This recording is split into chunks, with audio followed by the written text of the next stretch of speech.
Bab 006. Za mengulas senyum sambil mengangkat jempolnya ke udara. Aku sampai lupa, Nona ini akan jadi wanita keberapa, yang berakhir diusir oleh asisten Bimo. Gumam salah satu petugas resepsionis tadi, menatap iba pada Zalifa. Ya, Mahardika pasti mengusir para wanita yang datang mengganggunya melalui asisten Bimo. Biar bagaimanapun, sebagai sesama wanita, petugas resepsionis itu merasa prihatin jika gadis sebaik Za yang telah memberikan mereka tips lumayan besar, bernasib sama dengan wanita sebelumnya. Entahlah. Aku juga lupa. Setidaknya kita sudah mencoba mengingatkan sebelumnya, salah sendiri tetap ngeyel. Balas yang satunya lagi, sama-sama dengan nada lirih, tak enak sampai kedengaran oleh Zalifa, mengingat sofa yang ditempati Za hanya berjarak beberapa meter dari meja resepsionis. Sembari menunggu kepulangan suaminya, Za memilih mengisi waktunya dengan berselancar di akun sosial media miliknya. Za senyum-senyum sendiri ketika melihat postingan di akun sosial milik kakak iparnya, Inara. Di mana pipi Inara terlihat makin berisi karena sedang mengandung dan itu terlihat lucu di mata Zalifa. Hampir setengah jam Za menatap layar ponselnya sambil senyum-senyum sendiri, saking seriusnya ia sampai tidak menyadari kedatangan Mahardika, berbeda dengan kedua petugas resepsionis tadi yang langsung bangkit dari duduknya saat menyadari kedatangan bos mereka tersebut, dan menunduk hormat. 102. Sayang, kamu di sini. Suara bariton yang sangat dikenalnya mampu mengalihkan perhatian Za dari layar ponselnya. Lia mas, tadi minta dianterin sama Mang Dodo. Balas Za. Sayang. Cicit kedua petugas resepsionis tersebut dalam hati, kedua bola mata keduanya pun ikut melebar dengan sempurna, saking kagetnya dengan panggilan Mahardika terhadap Zalifa. Keduanya langsung melempar pandangan satu sama lain. Kenapa menunggu di sini, bukannya di ruangan mas, sayang? Tanya Mahardika, sebelum melayangkan tatapan kepada kedua pegawainya yang bertugas di meja resepsionis. Detik selanjutnya, Mahardika beralih lagi pada Za saat menyadari sesuatu. Memangnya kamu nggak bilang ke mereka kalau kamu itu istrinya mas? Apa? Istri? Lagi, batin keduanya. Dengan sekuat tenaga mempertahankan bobot tubuh di atas kedua kaki yang sudah gemetar mengetahui fakta jika ternyata gadis cantik yang kini sudah berdiri di samping bos mereka tersebut adalah istri dari bos mereka. Tamat riwayat kita, sudah membiarkan istrinya Tuan Mahardika menunggu di sofa lobi, begitu kira-kira ketakutan yang ada di hati masing-masing. Namun ketakutan keduanya hilang begitu saja mendengar jawaban Zalifa. Sudah kok mas, mereka bahkan meminta aku untuk menunggu di ruangan mas, tapi akurnya saja yang ingin menunggu kamu di sini, mas. Sepertinya Mahardika percaya begitu saja dengan pengakuan istrinya, terbukti dari mimik wajahnya. Setelahnya, Mahardika pun mengajak istri tercintanya itu menuju ke ruangannya. Kedua petugas resepsionis tersebut tersenyum canggung ketika Za menolehkan pandangan ke arah mereka sambil mengulas senyum ramahnya. Ternyata di dunia ini masih ada juga orang yang peduli dengan nasib orang lain. 1. Kau benar, coba saja kalau beliau menceritakan yang sebenarnya, jika faktanya kita melarang beliau menunggu di ruangan Tuan Mahardika, maka tamatlah riwayat kita. Hari ini pasti akan menjadi hari terakhir kita menginjakan kaki di gedung ini, kita pasti akan dipecat. Setelah Mahardika dan Za yang diikuti oleh asisten Bimo memasuki lift, terdengar obrolan di antara kedua petugas resepsionis tadi. 103. 4. Mahardika mengajak Za masuk ke dalam ruangannya sementara asisten Bimo memilih masuk ke ruang kerjanya, tak ingin mengganggu kebersamaan tuannya itu dengan istri tercintanya. Ini kali pertama Zalifa menginjakan kaki di ruang kerja suaminya. Mahardika mengajak Za duduk di sofa ruang kerjanya. Apa itu sayang? Mahardika salah fokus dengan tentengan yang diletakkan Zalifa di atas meja sofa. Oh iya, aku hampir lupa. Tadi aku mampir ke toko kue. Jawab Za. Kayaknya enak cake-nya. Ujar Mahardika dan Za langsung tersenyum mendengarnya. Lah tahu suaminya itu tak begitu doyan dengaran makanan manis, mungkin terpaksa berkata demikian karena tak mau mengecewakannya. Ya, Za baru tahu dari Mang Dodo jika Mahardika tidak suka mengkonsumsi makanan manis, demi menjaga kesehatan serta bentuk tubuhnya. Yang membuat Za sedikit sebal pada pria parubaya tersebut, Mang Dodo baru menyampaikannya setelah ia mengatakan jika cake tersebut dibelinya untuk Mahardika, setelah mereka kembali ke mobil. Kalau memang Mas nggak doyan nggak perlu dipaksa, lagian aku juga nggak mau kalau tubuh seksi suamiku berubah akibat mengkonsumsi makanan manis. Ujar Za sambil menekan-nekan manja dada bidang Mahardika dengan jari telunjuknya. Sungguh, tindakan berani Za tersebut sedikit banyak membuat Mahardika tertegun. Pasalnya, selama ini ia lebih mendominasi dibanding istrinya itu, terlebih di saat mereka sedang bercinta, tetapi kali ini Za menunjukkan sikap yang berbeda, lebih manja bahkan terkesan genit. Tapi Mahardika suka dengan perubahan sikap istrinya itu. Jika ditanya mengapa Za tiba-tiba bersikap seperti itu, tentu saja jawabannya karena penyampaian secara tidak langsung dari kedua pegawai Mahardika tadi yang membuat hati wanita itu lega. Di mana keduanya secara tidak langsung menyampaikan jika suaminya itu bukanlah tipikal pria mata keranjang. Sangat berbanding terbalik dengan pemikirannya dahulu tentang Mahardika si lelaki buaya darat. Satu fakta baru lagi yang didapatkan oleh Za jika dugaannya tentang Mahardika tidak benar, ternyata suaminya itu bukanlah lelaki buaya darat. Tadinya mancing. Giliran Mahardika menggenggam tangannya, menatap intens kedua bola mata indahnya, Za jadi panik sendiri. Ini di kantor loh Mas, jangan macam-macam. Za berusaha menarik tangannya dari genggaman Mahardika dan hal itu membuat pria itu jadi gemas sendiri. Memangnya salah macam-macam sama istri sendiri, Salah sih enggak, tapi enggak di kantor juga, Mas. Balas Za sambil mengerucutkan bibir hingga Mahardika yang dibuat gemas langsung mencubit pelan pipi istrinya itu. Dari dulu sampai detik ini, kamu tetap menggemaskan, Zalifa.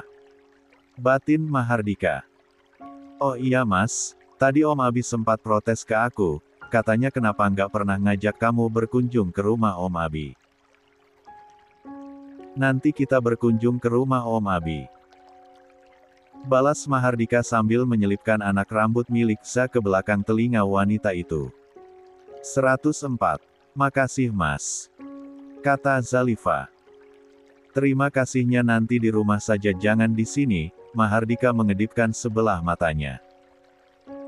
Za hanya bisa mendengus napas mendengarnya, ia tahu betul terima kasih seperti apa yang dimaksud oleh suaminya itu.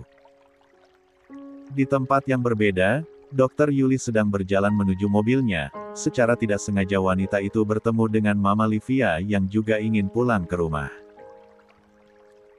Ya, setelah Abil kembali dari kantor Mama Livia pamit pulang ke rumah sebentar untuk sekedar mandi dan berganti pakaian. Mama Livia yang awalnya akan mengendarai mobilnya sendiri lantas mengurungkan niatnya ketika tak sengaja bertemu dengan Dr. Yuli di area parkiran. Tante juga mau pulang? Tanya Dr. Yuli sekedarnya.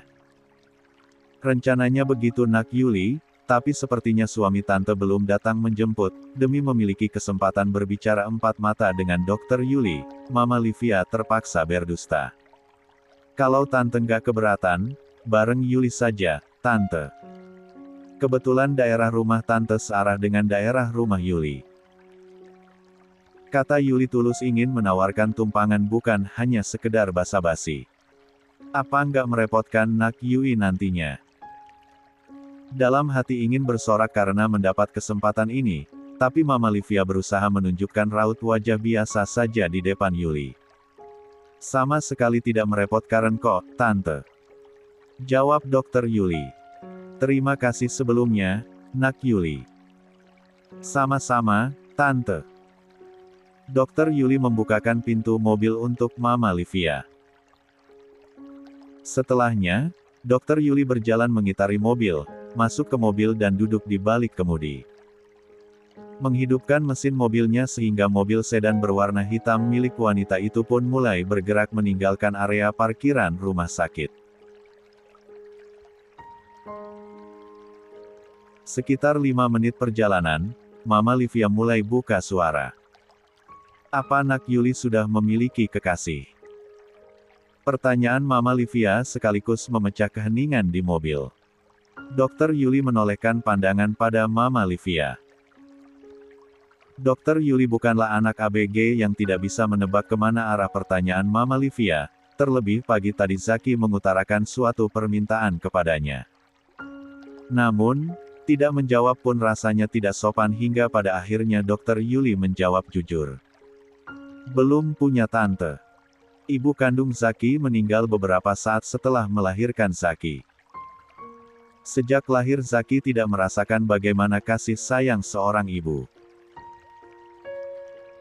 Awalnya kami berpikir kasih sayang dari kami semua bisa menggantikan kasih sayang seorang ibu di hati Zaki, tapi akhir-akhir ini tante baru menyadari bahwa sebesar apapun kasih sayang yang kami berikan, Zaki tetap menginginkan sosok seorang ibu.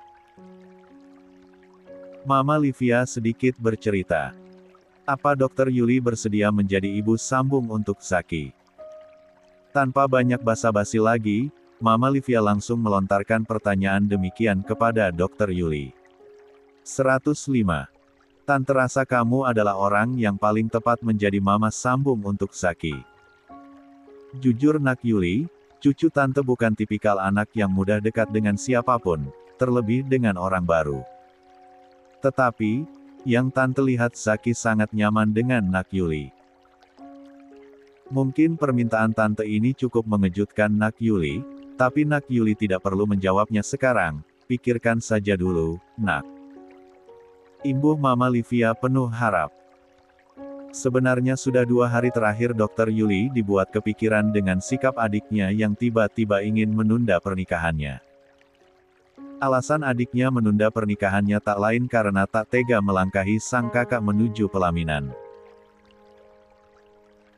Walaupun Dr. Aili telah mengatakan jika ia tak masalah dilangkahi oleh adiknya, namun adiknya sudah bulat dengan keputusannya sehingga Dr. Yuli tak tega pada calon adik iparnya, terlebih kemarin malam calon adik iparnya mendatangi Dr. Yuli, gadis itu menangis saat kekasihnya adiknya Dr. Yuli berencana menunda hari pernikahan mereka padahal persiapan sudah hampir 70%. Jujur, Dr. Yuli senang dengan karakter dan sikap Zaki. Ditambah lagi dengan story hidup bocah itu yang tidak merasakan kasih sayang dari seorang ibu, membuat dokter iba pada Zaki. Tetapi, Dr. Yuli juga tidak tega karena faktanya secara tidak langsung ia menjadikan permintaan Zaki dan Mama Livia sebagai jalan keluar atas permasalahannya saat ini. Meski setelah menjadi ibu sambung bocah itu, ia pasti akan menyayangi Zaki dengan sepenuh hati. 106. Baba 35. Terima kasih banyak tumpangannya Nak Yuli. Untuk permintaan tante tadi, tante harap bisa kamu pertimbangkan dengan baik. Percayalah, anak tante adalah pria yang bertanggung jawab, ujar Marna Livia setelah mobil Dr. Yuli tiba di depan gerbang kediamannya. Ya, hanya kata bertanggung jawab yang berani dikatakan Mama Livia, karena ia sendiri belum yakin Abil bisa jatuh cinta pada Dr. Yuli, mengingat seperti apa besarnya rasa cinta Abil kepada mendiang istrinya. Tante. Dr. Yuli seperti ingin mengatakan sesuatu, akan tetapi terlihat ragu. Katakan Nak, apa yang ingin kamu katakan, jangan ragu. Pinta Mama Livia, kini wanita parubaya tersebut meraih tangan Dr. Yuli, membawanya ke dalam genggaman. Bagaimana dengan Tuan Abil, apa beliau bersedia menikahi saya? Mengingat yang meminta hanyalah Mama Livia dan Zaki maka sudah sewajarnya Dr. Yuli menanyakan kesediaan Abil. Mama Livia tak langsung menjawab, wanita itu diam sejenak, seperti sedang berpikir. Setelah istrinya meninggal dunia, anak tante tidak pernah memikirkan untuk menikah lagi. Tetapi, tante yakin jika ini merupakan permintaan putranya, Abil pasti bisa merubah cara berpikirnya. Anak tante pasti tidak tega terus menolak permintaan putranya. Dek. Di satu sisi Dr. Yuli merasa mendapat solusi dari permasalahannya, namun di sisi lain ia merasa hanya Mama Livia dan Zaki yang menginginkan dirinya, tidak dengan Abil. Nanti Yuli akan memikirkannya, Tante. Jawaban Dr. Yuli setidaknya memberi sedikit harapan bagi Mama Livia. Setelahnya, Mama Livia pun turun dari mobil, dan Dr. Yuli pun melanjutkan perjalanannya. Malam harinya, Mama Livia kembali ke rumah sakit bersama sang suami. Telah mendapati putranya tengah mengupaskan buah jeruk untuk cucunya. Sedangkan Oma sedang duduk di sofa. Abil. Lia, Mah. Abil menolehkan pandangan pada Mama Livia. Boleh Mama bicara sama kamu sebentar, Nak? Abil mengangguk, mengiyakan. Mengingat putranya itu belum sempat makan malam, Mama Livia lantas mengajak Abil untuk makan malam di restoran yang lokasinya tidak begitu jauh dari rumah sakit, sekaligus ingin membicarakan hal penting kepada putranya. Itu. 107. Memangnya apa yang ingin Mama bicarakan pada Abil? Tanya Abil setelah membuat pesanan pada pelayan restoran. Sebaiknya kamu makan saja dulu. Mama Livia tidak ingin sampai pembahasan mereka nanti malah menghilangkan selera makan Abil. Pasalnya, Abil kurang senang setiap kali diminta untuk menikah lagi. Baiklah. Abil setuju, biarlah mengisi perutnya yang lapar terlebih dahulu baru kemudian membicarakan entah apa itu, bersama ibunya. Singkat cerita, 30 menit kemudian Abil sudah selesai menyantap makanannya. Sebenarnya apa yang ingin Mama bicarakan pada Abil? Nak. Sekarang Mama ingin memberikan dua pilihan buat kamu. Yang pertama kamu harus merelakan Zaki ikut bersama Mama dan Papa ke Amerika, atau yang kedua bersedia menunaikan janji kamu pada putramu untuk memberinya seorang ibu. Bebas, kamu mau pilih yang mana? Mah. Seruan Abil terdengar berat. Raut wajahnya pun menunjukkan seolah enggan membahas tentang hal ini. Gak bisa begitu, Abil. Kamu harus memilih salah satunya. Tegas Mama Livia. Kalaupun Abil bersedia menikah lagi, Abil mau menikah dengan siapa Mah? Mama sendiri kan tahu kalau garis bawah, Dr. Yuli. Potong Mama Livia, sehingga Abil tak sempat menuntaskan kalimatnya. Jangan bercanda Mah.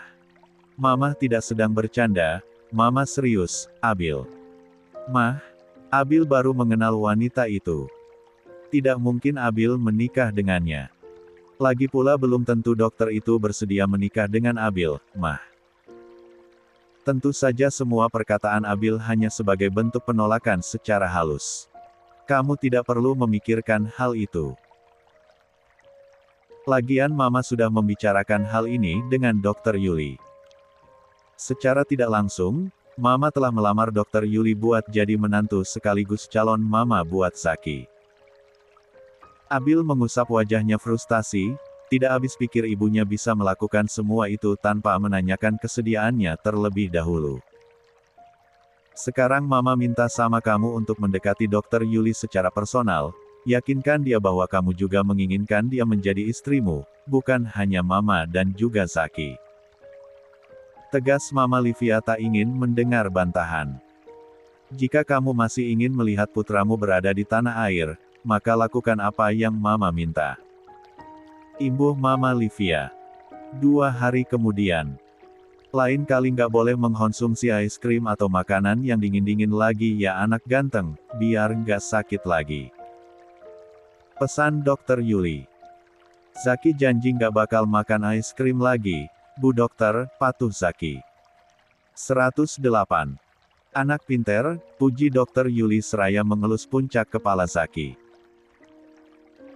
Setelah sesi pemeriksaan selesai dan Zaki diperbolehkan untuk pulang hari ini, Dokter Yuli lantas pamit dari kamar perawatan tersebut.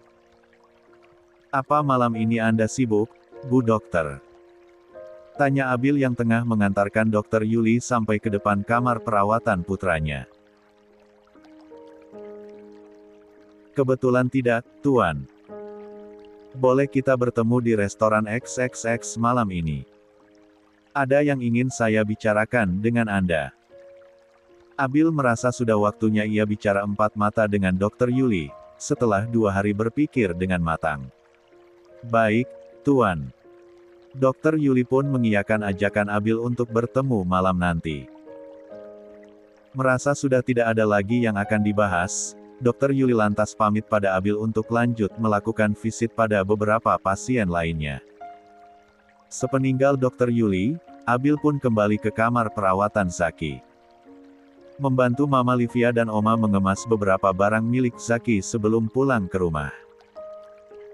"Oma, Eyang, apa setelah meninggalkan rumah sakit Zaki tidak akan bertemu lagi dengan Bu Dokter?" Pertanyaan bocah itu berhasil membuat Abil menghela napas berat. Sudah 2 hari terakhir Zaki terus menanyakan hal serupa. Memangnya kenapa Zaki bertanya seperti itu, sayang? Tentu saja pertanyaan tersebut sengaja dilontarkan Mama Livia untuk melihat respon Abil mendengar jawaban putranya. "Oma. Lia, sayang. Apa Zaki ini bandel ya Oma? Sampai Bu Dokter nggak mau jadi mamahnya Zaki." "Zaki tidak bandel kok, mungkin papanya Zaki saja yang tidak berjodoh dengan Bu Dokter, sayang." Kali ini ketimbang melihat reaksi Abil yang menurut Mama Livia sangat menyebalkan, tidak ada perkembangan, Mama Livia memilih menghibur hati cucu kesayangannya itu. Mama Livia sudah putus asa memaksa putranya yang masih tetap kekeh dengan pendiriannya, tak ingin mengkhianati cinta istrinya dengan menikah lagi dengan wanita lain. "Oh iya sayang, 2 bulan mendatang Oma dan Opa mau ke luar negeri, Zaki ikut sama Oma dan Opa ya. Kita tinggal di sana. Pasti Zaki punya banyak teman di sana nanti." Mama Livia berpikir sudah tidak ada harapan lagi untuk memaksakan kehendaknya kepada Abil, karena putranya itu masih saja memiliki 1001 alasan untuk menolak. Sekarang mendingan ia menyampaikan rencananya tersebut kepada Zaki. Nanti malam rencananya Abil akan bertemu dengan Dokter Yuli. Baik Oma, dan Mama Livia serta Zaki, kompak menolehkan pandangan pada Abil. "Kamu serius, Abil?" tanya Mama Livia memastikan. Seperti mimpi rasanya, putranya itu bersedia bertemu dengan Dokter Yuli padahal sudah 2 hari ia terus membujuknya. Namun Abil tetap saja menolak.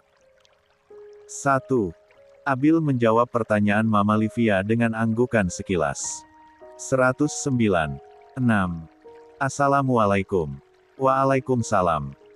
Zalifa yang ditemani oleh Mahardika nampak mengunjungi kamar perawatan Zaki, sebelum bocah itu meninggalkan rumah sakit. Papa Abimana berdiri dari duduknya, menyambut kedatangan Za dan juga suaminya. Sama seperti Za, Mahardika pun ikut menyalami satu persatu anggota keluarga istrinya yang ada di ruangan tersebut, termasuk Abil. "Silahkan duduk, Nak Dika." Papa Abimana mempersilahkan Mahardika untuk duduk di sofa. "Terima kasih, Om." Di saat Papa Abimana, Abil dan juga Mahardika terlibat obrolan ringan, Zaki justru sibuk menyampaikan berita penting kepada auntinya. Dan salah satu berita penting yang disampaikan oleh bocah itu yakni keinginannya menjadikan Dokter Yuli sebagai ibu sambungnya. Zalifa yang terkejut dengan penyampaian dari keponakannya tersebut lantas melempar pandangan ke arah Mama Livia untuk sesaat, sebelum akhirnya kembali lagi pada Zaki yang bercerita dengan begitu antusiasnya. Jadi, wanita yang diinginkan Zaki menjadi ibu sambungnya adalah Dokter Yuli. Batin Zalifa. Sekalipun Dokter Yuli pernah secara terang-terangan mengaku mencintai suaminya, tak membuat Zalifa jadi membenci wanita itu. Za percaya bahwa Dr. Yuli sebenarnya wanita baik-baik, karena jika Dr. Yuli bukan wanita baik-baik pasti wanita itu sudah berusaha merusak rumah tangganya bersama Mahardika, iya kan? Jika pada akhirnya Abil memutuskan menikahi Dr. Yuli untuk menepati janji pada putranya, Za berniat untuk tetap merahasiakan pengakuan Dr. Yuli yang pernah mengaku mencintai suaminya tersebut dari Abil. Bukan apa-apa, Za hanya tidak ingin perasaan Dr. Yuli di masa lalu justru mempengaruhi keharmonisan rumah tangga Dr. Yuli dan Abil ke depannya nanti. Permisi, ini resep yang harus ditebus di apotek, sebelum Nak Zaki meninggalkan rumah sakit. Seorang perawat mendatangi kamar perawatan Zaki guna menyerahkan resep yang harus ditebus di apotek. Baik, Sus. Abil yang beranjak, mengambil alih resep pemberian perawat tersebut. Abil pamit pada yang lainnya untuk menembus obat Zaki di apotek. Hampir 1 jam lamanya barulah Abil kembali dari apotek. Bahkan Za dan Mahardika sudah berpamitan sejak beberapa saat yang lalu ketika Abil kembali. Mahardika masih ada urusan di kantor, sedangkan Za masih ada urusan di ruangan tempatnya bertugas, padahal faktanya hari ini ia lepas dinas alias libur. Kamu menebus obatnya di apotek apa di mana sih? Lama banget. Tanya Mana Livia. Banyak yang ngantri soalnya, Mah, jawab Abil. Mengingat semua barang bawaan sudah dikemas, maka sesaat setelah Abil kembali mereka pun langsung berlalu meninggalkan rumah sakit. Tak lupa Mama Livia berpamitan pada tim medis yang sudah memberikan perawatan dengan setulus hati terhadap cucunya. 110. Waktu terus berlalu tidak terasa cahaya matahari sudah tergantikan oleh sinar rembulan. Dr. Yuli sudah terlihat bersiap menuju ke alamat restoran yang disampaikan oleh Abil siang tadi. 20 menit berkutat dengan padatnya jalanan ibu kota, kini mobil Dr. Yuli telah tiba di tujuan. La segera turun dari mobil dan berjalan menuju pintu utama restoran. Dari ambang pintu, Dr. Yuli dapat menyaksikan Abil yang tengah mengenakan kemeja hitam yang dipadukan dengan celana jeans, menempati meja paling sudut di dalam gedung resto. Dr. Yuli kembali melanjutkan langkahnya, menghampiri meja yang ditempati oleh Abil. Silahkan duduk. Abil mempersilahkan Dr. Yuli menempati kursi yang berseberangan dengannya. Terima kasih. Dr. Yuli menarik salah satu kursi kemudian menempatinya.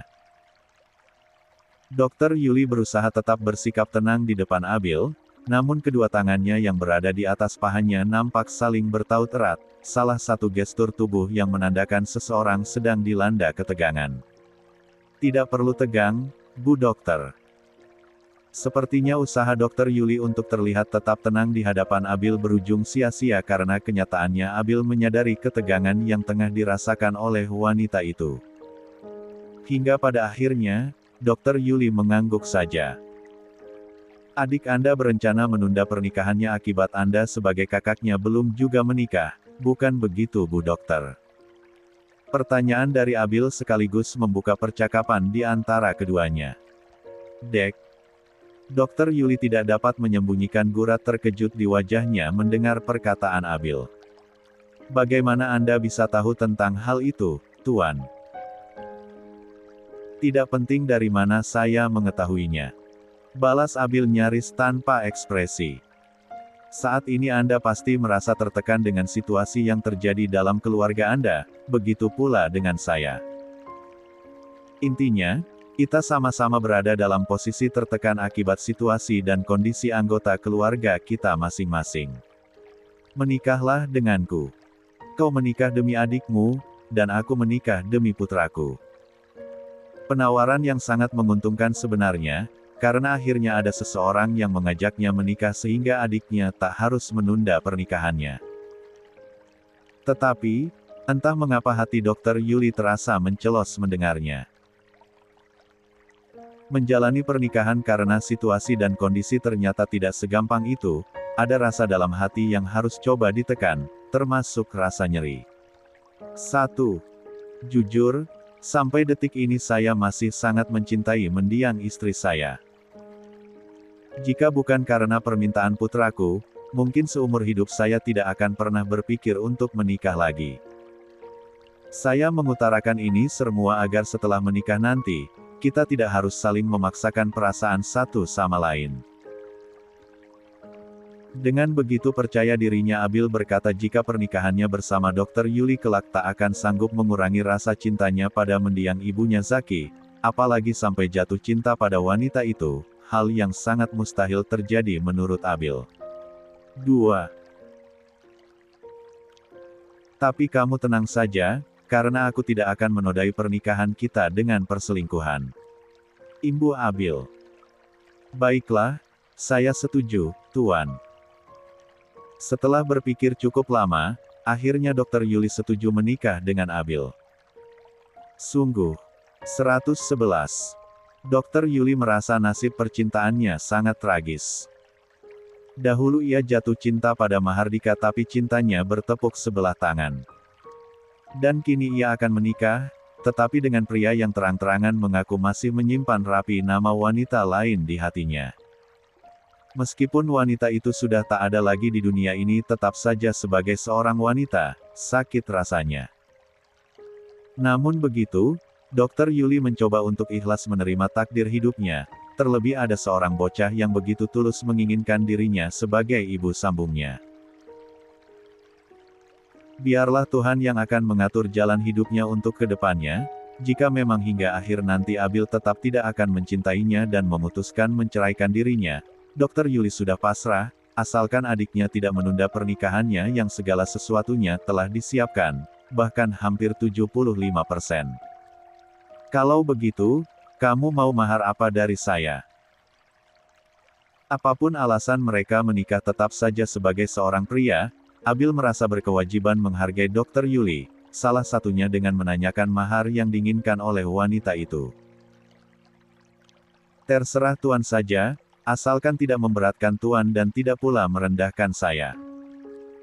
Jawaban Dr. Yuli terdengar begitu bijak, karena faktanya ia pun bukan tipikal wanita yang mata duitan. Baiklah kalau begitu.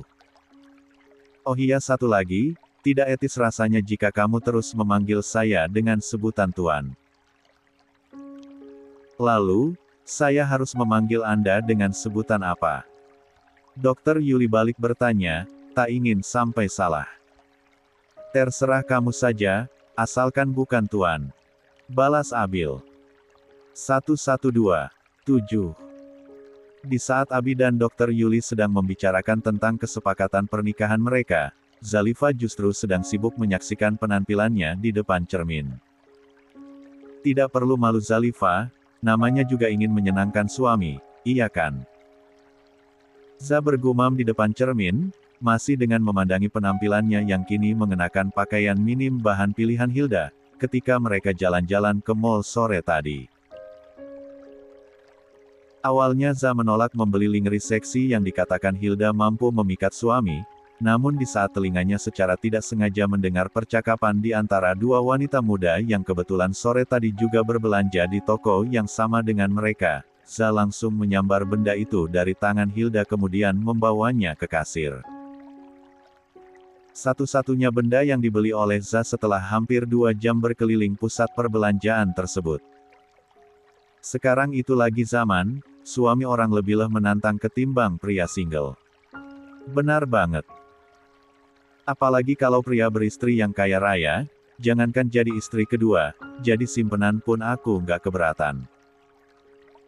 Gaslah. Masih terekam dengan jelas di memori Zalifa obrolan di antara kedua wanita muda di mall sore tadi. Obrolan tak tahu malu yang mampu membuat istri sah naik tensi mendengarnya, tak terkecuali Zalifa. Kebanyakan wanita zaman sekarang rasa malunya pada kemana sih? Bisa-bisanya bangga punya penyakit gatal seperti itu. Mana saling mendukung lagi? Kali ini Za bergumam sambil berkacak pinggang. Mengingat percakapan antara dua wanita muda tak berakhlak sore tadi kembali membuat Za menjadi kesal sendiri. Benar kata Hilda, apa salahnya berubah menjadi wanita nakal di depan suami sendiri, ketimbang suami direbut sama pelakor gatal, iya kan?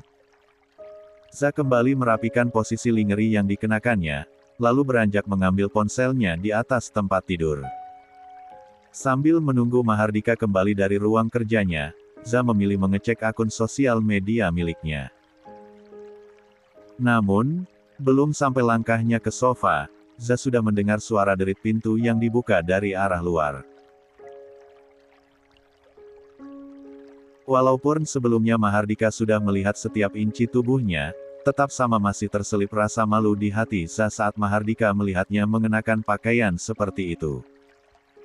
Akan tetapi Za berusaha mengusir perasaan malu tersebut dan berjalan mendekat pada suaminya. Sedangkan Mahardika, pria itu kontan menutup kembali pintu kamar menyadari penampilan seksi istrinya. Mau terlihat murahan sekalipun, masa bodoh, Za tak lagi peduli. Bukankah untuk menyenangkan suami terkadang sebagai seorang istri kita pun harus membuang jauh-jauh rasa malu, begitu pikir Zalifa. Kamu cantik sekali, sayang.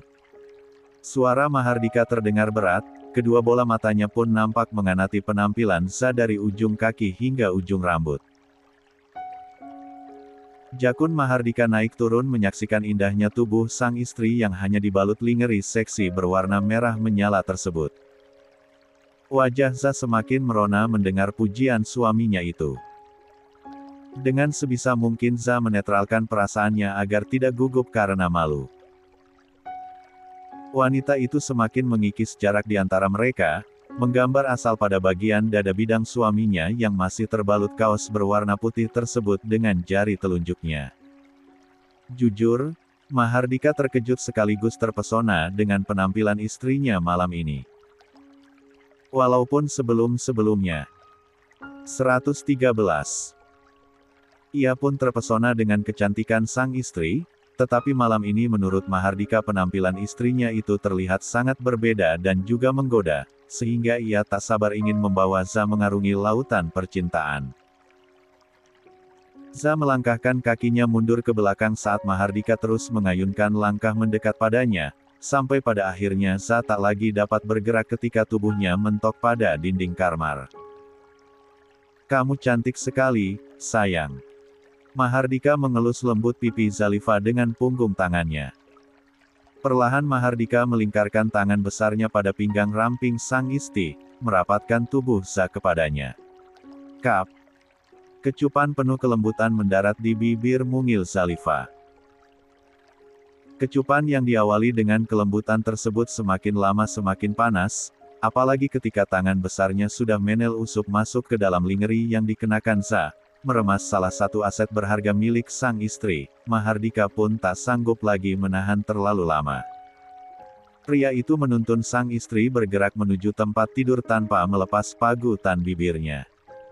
Aku akan membuatmu jatuh cinta padaku, Mas Dika. Aku akan membuatmu mencintaiku, sama seperti aku mencintaimu, Mas.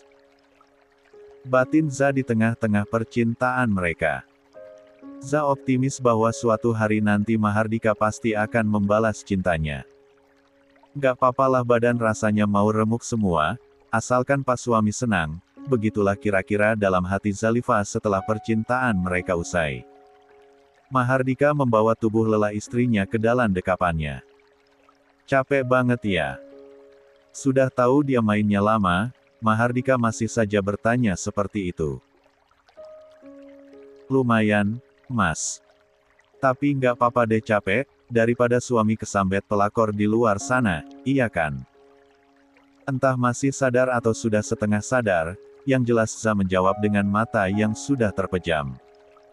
Mahardika langsung mengulum senyum mendengar jawaban istrinya itu. Jika terselip perasaan khawatir di hati istrinya itu ia akan direbut oleh pelakor di luar sana, berarti secara tidak langsung Zalifa cemburu, dan jika wanita itu cemburu, artinya Zalifa sudah memiliki perasaan terhadapnya, begitulah kira-kira kesimpulan Mahardika saat menelaah situasi saat ini. Dengan rona bahagia di hati, Mahardika menghujani wajah istrinya itu dengan kecupan. Za yang sudah lelah sekaligus mengantuk hanya bisa pasrah, membiarkan suaminya itu melakukan apapun yang diinginkannya. Keesokan paginya, Zalifa dibangunkan dengan pemandangan indah, di mana suaminya telah menyiapkan sarapan untuknya. Entah sejak jam berapa Mahardika terjaga, yang jelas kini pria itu sudah duduk di tepi tempat tidur, usai meletakkan nampan berisikan menu sarapan untuk sang istri. "Ini sarapan buat siapa, Mas?" tanya Za setelah kesadarannya terkumpul dengan sempurna. Wanita itu sudah bersandar pada headboard ranjang, memperbaiki posisi selimut yang menutupi tubuh polosnya. "Buat istri Mas lah, memangnya buat siapa lagi?" balas Mahardika dengan seulas senyum yang terpatri di wajah tampannya. Senyum yang akhir-akhir ini mampu membuat irama jantung Za berdegup lebih kencang dari biasanya. "Lain kali Mas nggak perlu mengantarkan sarapan ke kamar, aku bisa turun buat sarapan di meja makan. Lagian nggak enak sama mama dan papa, Mas." Za memang orangnya suka nggak enakan walaupun kenyataannya mertuanya begitu menyayangi dirinya layaknya anak kandung sendiri. 114. Nggak perlu merasa nggak enakan sama papa dan mama, lagian mereka juga pasti mengerti kalau menantu mereka kelelahan usai melayani putra mereka semalam. Dengan santainya Mahardika mengatakan hal itu. "Mas bilang ke mama dan papa soal kita semalam." Za langsung panik sekaligus malu. "Nggak juga sayang, tapi mama dan papa kan pernah muda juga. Pastilah mereka paham dengan apa yang sering terjadi pada pasangan yang belum lama menikah. Pasti sibuk membuatkan cucu untuk mereka," balas Mahardika yang gemas sendiri dengan reaksi istrinya itu. 115. 8. Usai mandi, bersiap dan juga sarapan bersama, Mahardika dan Za pun berangkat kerja. "Ya, sarapan bersama karena Za mengajak suaminya untuk sarapan bersama dengan ayah dan ibu mertuanya, di ruang makan. Bukannya tidak menghargai sarapan yang disiapkan oleh suaminya, namun Za tidak terbiasa sarapan di kamar. Jika ibunya tahu ia sarapan di kamar, bisa dibuat perkedel ia sama Mama Thalia.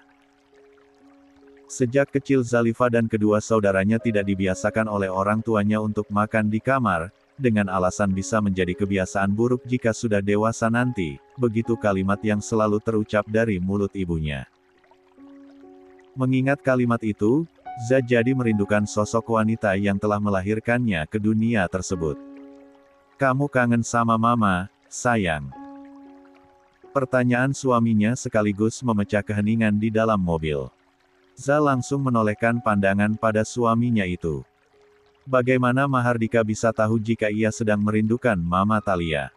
Apa suaminya itu bisa membaca pikiran orang? Kira-kira begitulah arti dari sorot mata Za ketika melirik suaminya. "Sejak membicarakan mama sikap kamu jadi berubah, lebih banyak diam. Mas jadi berpikir mungkin kamu sedang merindukan mama, dan mereka semua yang ada di Surabaya," ujar Mahardika, seolah tahu apa yang sedang dipikirkan oleh istrinya itu. "Oh, aku pikir Mas bisa membaca pikiran aku." Dengan polosnya Za berkata demikian hingga membuat Mahardika tersenyum mendengarnya. "Oh iya Mas, nanti malam kita jadikan berkunjung ke rumah Om Abi dan Tante Livia?" tanya Za, kembali memastikan rencana suaminya beberapa hari kemarin. "Tentu saja, sayang," jawab Mahardika seraya menepikan mobilnya, karena kini mereka telah tiba di depan gerbang rumah sakit. Seperti biasa, Za menyalami suaminya dan tindakannya itu mendapatkan balasan kecupan lembut di keningnya, sebelum turun dari mobil. Mahardika kembali melanjutkan perjalanan menuju perusahaan setelah Za memasuki gerbang rumah sakit. "Hilda," seru Za. "Dokter Za." Hilda lantas menghentikan langkahnya sejenak, menoleh ke arah datangnya Za. "Gimana? Tuan Mahardika pasti suka kan dengan warna dan modelnya?" tanya Hilda seraya menyenggol pelan bahu Za dengan bahunya. "Mau tahu aja apa mau tahu banget?"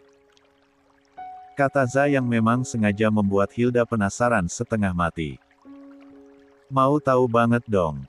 Kepo. Balas Za sambil tergelak.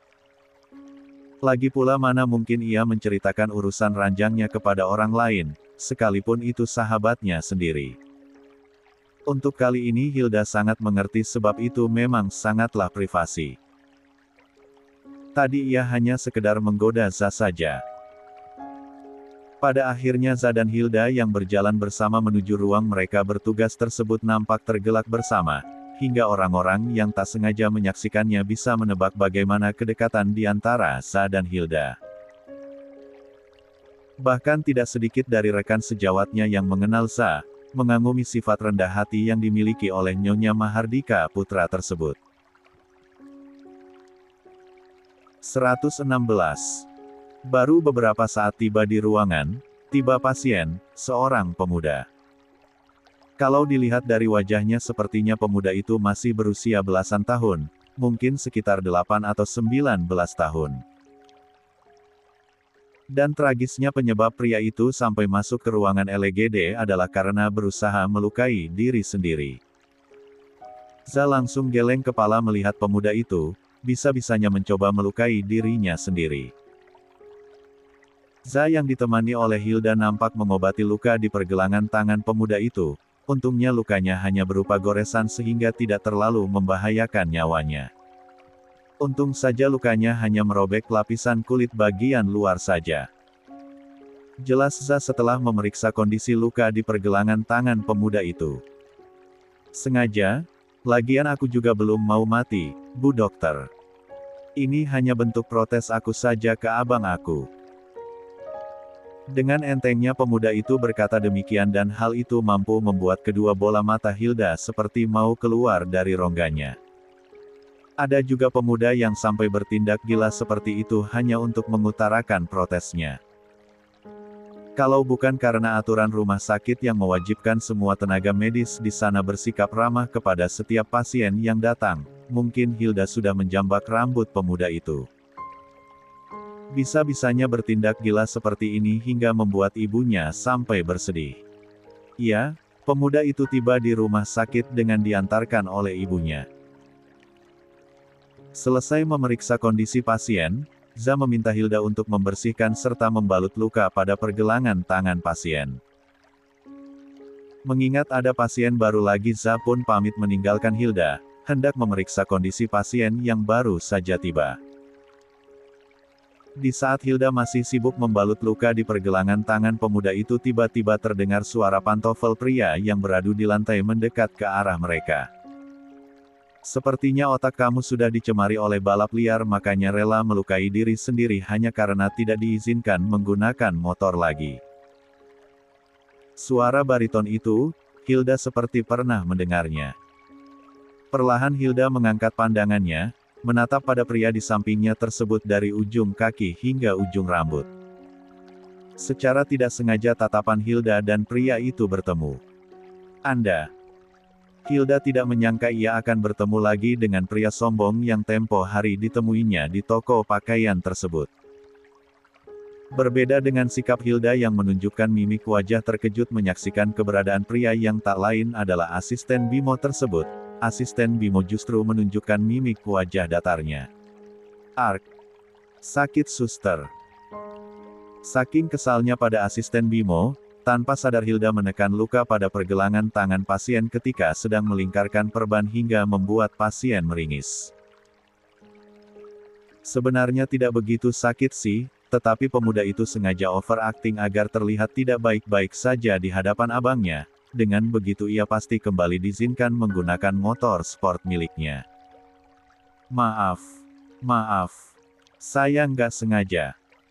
Sesal Hilda yang benar-benar tidak sengaja melakukannya. Berhubung suster cantik, maka maafnya diterima. Kata pemuda itu seraya mengulas senyum jenaka di wajah tampannya. Kau ini benar-benar ya. Begitulah kira-kira arti dari sorot mata asisten Bimo ketika menatap adiknya itu. Masih bisa bergurau di saat kondisinya seperti saat ini. Pemuda yang bernama Tesar tersebut hanya cengengesan melihat tatapan garang abangnya. Yakin dalam kondisi seperti ini, abangnya itu pasti tidak akan tega memarahinya berlebihan. 117. Ngomong-ngomong, apa suster mengenal Bang Bimo? Tesar bertanya pada Hilda tapi matanya melirik pada Bino. Tidak. Jawab Hilda tanpa berpikir lama-lama. Oh. Tesar sengaja membulatkan bibirnya dengan begitu dramatis, seolah jawaban Hilda begitu memprihatinkan bagi abangnya. Bagaimana tidak? Tadinya wanita itu bersikap seolah mengenal bahkan sempat terkejut menyadari keberadaan asisten Bimo. Tetapi kini abangnya itu justru tidak mendapat pengakuan dari wanita cantik berpakaian serba putih tersebut. Ingin rasanya Tesar tertawa terbahak-bahak. Makanya jangan hanya sibuk bekerja saja, luangkanlah sedikit waktu untuk sekedar mengenal wanita agar tidak terlalu kaku seperti itu. Tentunya kalimat tersebut hanya berani diucapkan Tesar dalam hati saja. Laen masih sayang pada irinya sehingga tidak sampai mengeluarkan kata-kata yang bisa saja membuatnya dikirim ke negara Kamboja oleh abangnya tersebut. Asisten Bimo sama sekali tidak peduli dengan pengakuan Hilda karena faktanya mereka memang tidak saling mengenal, hanya pernah secara tidak sengaja bertemu di sebuah toko pakaian, iya kan? Sayang-sayangku. Jangan lupa fotoen. Ya. Biar makin semangat aku up-nya. Jaget. 118. 9.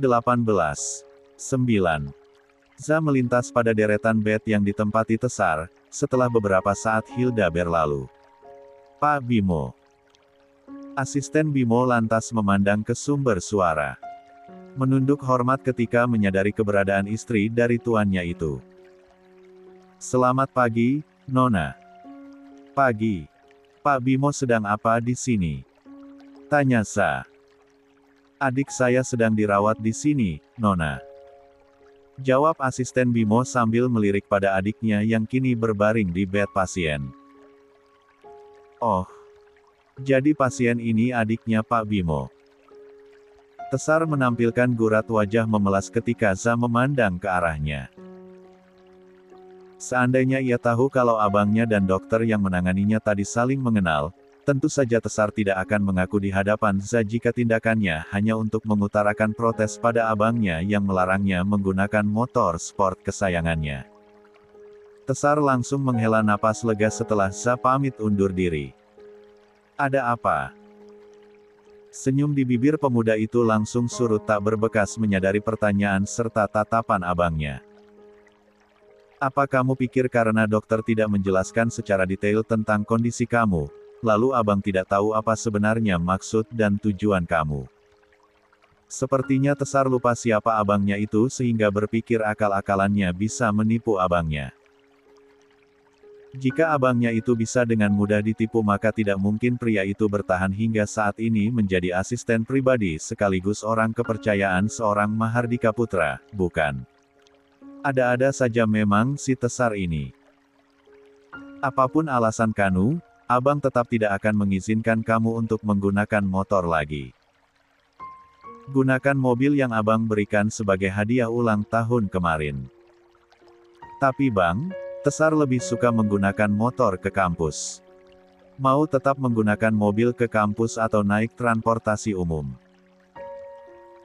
Semua keputusan ada di tangan kamu, silahkan pilih salah satunya. Tegas asisten Bimo yang tak ingin lagi mendengar bantahan. Mobil saja, bang. Dengan berat hati Tesar memilih menggunakan mobil saja ketimbang naik transportasi umum.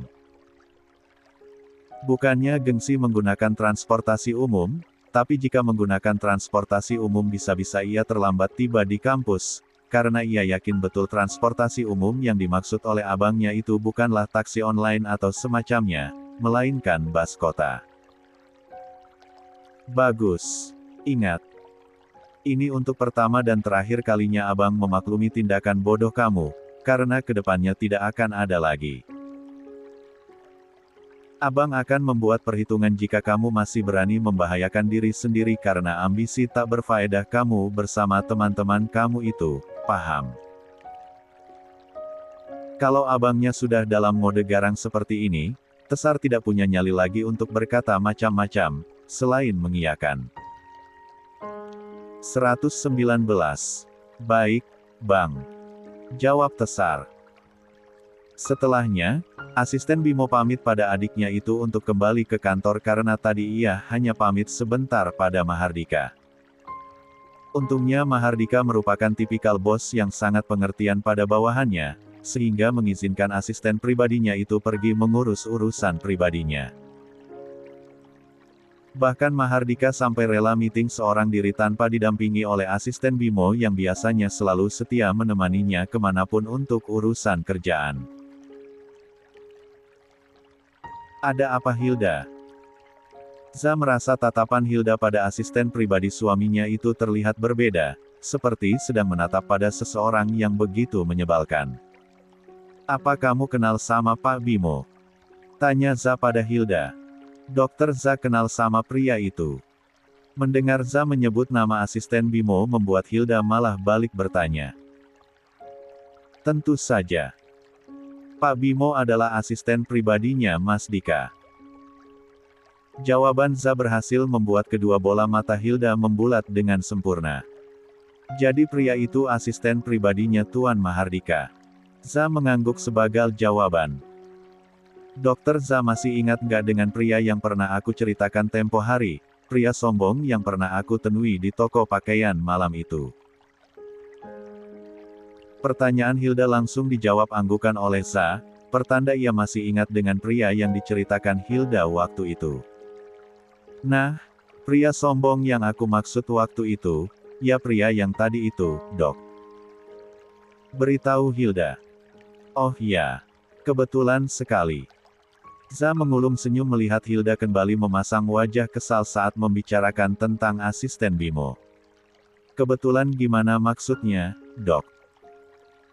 Bukannya pura-pura bodoh, tapi Hilda memang tidak paham dengan kosakata kebetulan yang dimaksud oleh Zalifa. Maksudnya, bisa jadi kalian itu jodoh. Za langsung melebarkan senyumnya. Ogah. Balas Hilda yang enggan memiliki pasangan seperti asisten Bimo, pria yang dianggapnya sombong sekaligus menyebalkan. Bahkan di pertemuan kedua mereka hari ini, pria itu sama sekali tidak berniat untuk meminta maaf padanya. Jangan terlalu berlebihan kesal pada seseorang Hilda ku sayang, takutnya malah berjodoh loh kalian.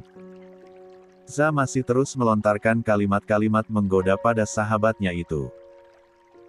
Kalaupun di dunia ini hanya tersisa pria sombong itu aku tetap nggak mau berjodoh dengannya, apalagi kalau kenyataannya masih banyak stok pria di muka bumi, 0GAH.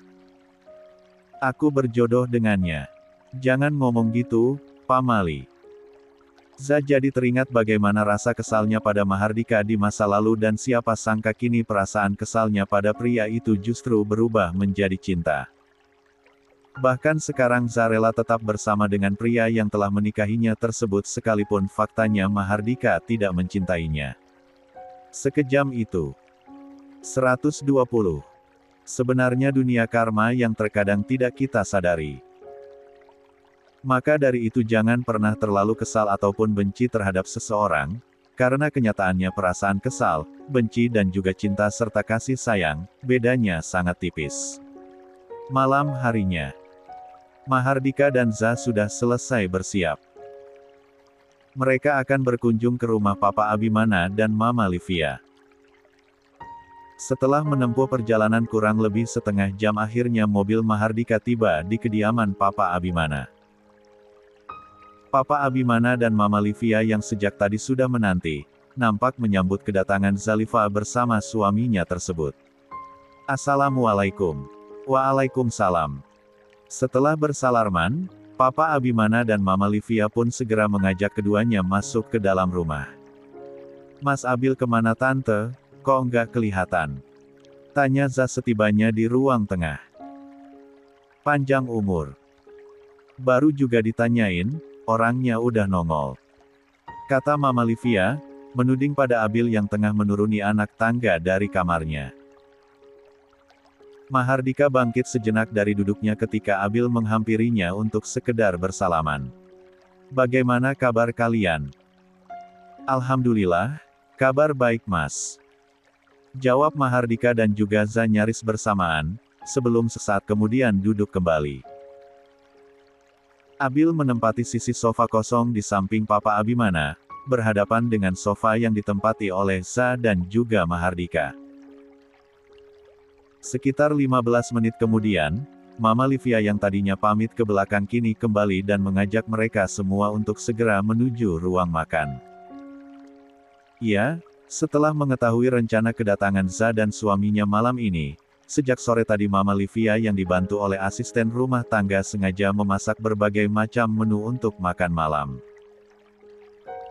Kini mereka semua sudah berada di ruang makan. Oh iya. Tante hampir lupa, minggu depan Mas Abil akan menikah. Meski acara pernikahannya nanti hanya dilaksanakan secara sederhana, sesuai dengan keinginan Mas Abil, kalian harus tetap datang. Pesan Mama Livia. Apa Mas Abil akan menikah dengan Dr. Yuli? Batin Zalifa sambil melirik pada Abil. 1. 121. 0. Di bangku besi bercat putih yang ada di taman depan, disinilah Za dan juga Abil berada sekarang. Setelah usai makan malam Za mengajak kakak sepupunya itu untuk mengobrol berdua.